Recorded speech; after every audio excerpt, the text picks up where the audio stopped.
the whole truth, the whole truth, and nothing but the truth. and nothing but the truth. 비록 서구 사회 인구 중 5% 미만이 정신병자일지라도 자아 도취와 비범한 지적 능력을 가진 사람들은 대중을 지배하는 1% 집단에 들어가기 위하여 부단히 노력을 한다.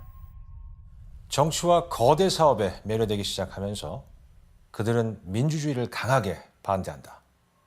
왜냐하면 진정성을 가진 민주주의 속에서는 이런 음흉한 사람들은 거짓과 사기, 반역과 인종 혐오, 대량 학살과 전범자 등으로 고발되어 죽을 때까지 감옥 신세를 지는 것이 너무나 자명하기 때문이다.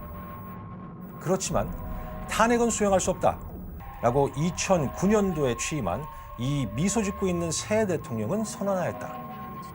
이유는 그도 그들 중 한 명이기 때문이다. 그의 참모들은 워싱턴의 정치 몰입의 집단과 이에 반대하는 입장이라 할 수 있는 월가의 금융 몰입애들로부터 차출되어진다. 이렇게 구성된 참모진들은 그 이전의 다른 모든 대통령들이 그러하였듯이 같은 로비스트들과 기업들로부터 재정 지원을 받는다. 우리는 여기서 민주주의의 가장 극명한 거짓된 단면을 볼 수 있다. 두 후보자가 분명히 동일한 이익 집단에 의해서 움직이면서 이들 중 선택을 하도록 한다. 미국에는 사실상 단일 정당 체제가 있을 뿐이다. 민주당과 공화당 두 개의 정당으로 가장한 민주공화당 말이다. 여러분이 두 개의 정당 중 누구에게 표를 던지든 여러분은 민주공화당을 위해 투표하는 것일 뿐이다. 이것은 보수 이론가인 알 위저의 말이다. This time, vote like your whole world depended on it.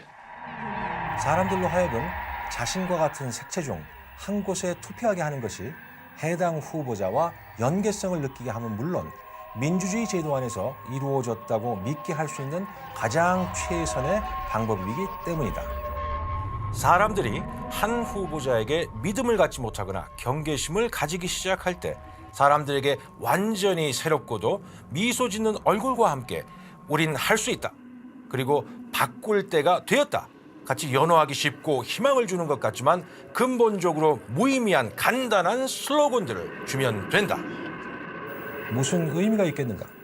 이 매력적인 대통령은 자국 국민들이 쉼없이 고통받는 동안 머나먼 땅에서 대기업 주인님들이 시키는 대로 수십억 달러를 세일 수도 없는 사람들을 살상하는 데 쏟아붓기 때문이다. 민주주의란 단지 슬로건일 뿐이다.